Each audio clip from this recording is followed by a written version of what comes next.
Bonjour à tous, bienvenue dans cette nouvelle vidéo dans laquelle aujourd'hui je vais reparler du sujet du covoiturage. Je viens de manger donc, j'ai un petit truc. Bref, je vais vous parler du covoiturage et plus spécifiquement je vais vous parler de l'assurance à prendre en cas de convoyage de véhicule. Donc j'ai dit covoiturage, convoyage, je voulais dire convoyage de véhicule, je crois que je me suis planté. Bref, donc convoyage de véhicule, est-ce qu'il faut une assurance ou pas? Alors, je vais vous donner à ma connaissance ce que je sais. Du coup, donc vous me rectifierez dans les commentaires si vous en savez plus que moi à ce sujet. Donc, du coup,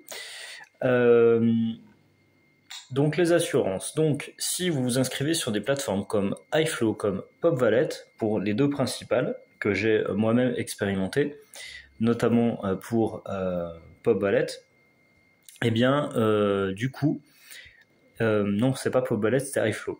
Eh bien vous n'êtes pas obligé, sachez que vous n'êtes pas obligé d'avoir une assurance responsabilité civile.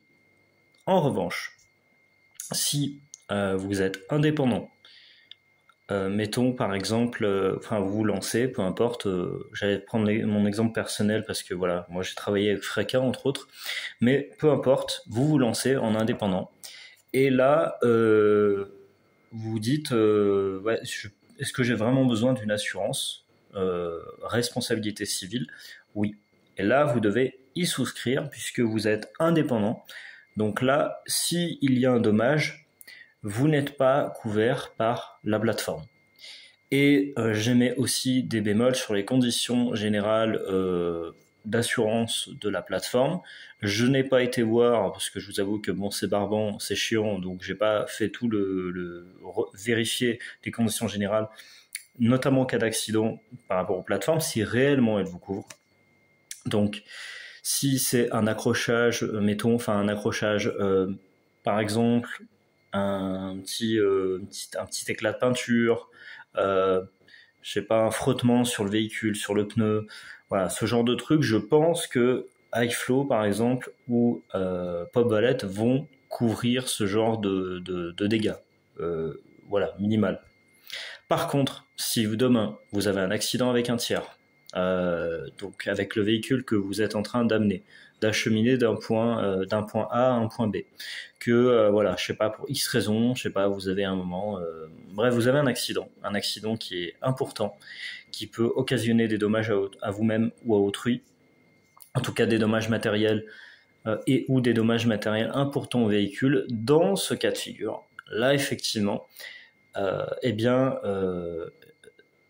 je ne suis pas sûr que du coup la plateforme par laquelle vous êtes passé vous couvre. Donc, mon conseil, c'est le suivant: prenez une assurance responsabilité civile.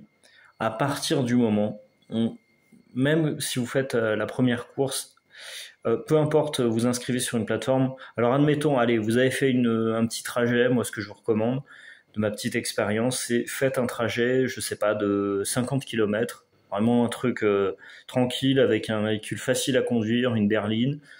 Vous faites la première mission sur iFlow, par exemple, vous voyez que ça vous plaît, vous voulez continuer, ou vous voulez vous lancer en indépendant, et à partir de là, vous pouvez prendre, et j'ai envie de dire, vous devez prendre une assurance responsabilité civile pour pouvoir être tranquille, malheureusement, en cas de pépin.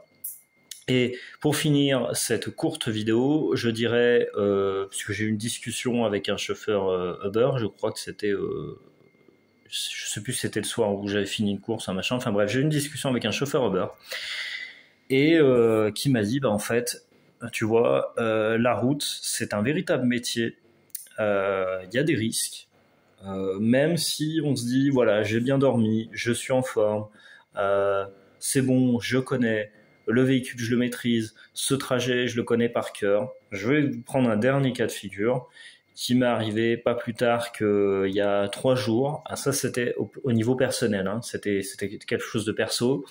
J'ai accompagné quelqu'un de ma famille pour aller chercher un véhicule, et il fallait bien sûr être deux pour pouvoir amener la voiture qui nous avait transportés. Voilà, c'est pour aller chercher un camping-car. Donc, du coup, j'ai conduis normalement, pareil, j'avais suffisamment dormi, bref, j'étais en forme, j'avais pas de problématique particulière, il y avait 3 heures de route à faire. Sauf qu'il y a un moment, il y a un camion qui, moi je le dépasse sur la gauche, voilà, naturellement.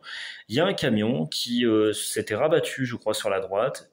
Il met où il était en voie du milieu, je sais plus. Et bref, donc je le dépasse, il met son clignotant, il commençait à se rabattre sur moi, je klaxonne, le mec s'énerve, moi aussi, je klaxonne, enfin il klaxonne, il me fait après des appels de phare, et le mec littéralement n'avait rien vu. Pourtant, j'ai signalé, je voyais que je me suis engagé, etc.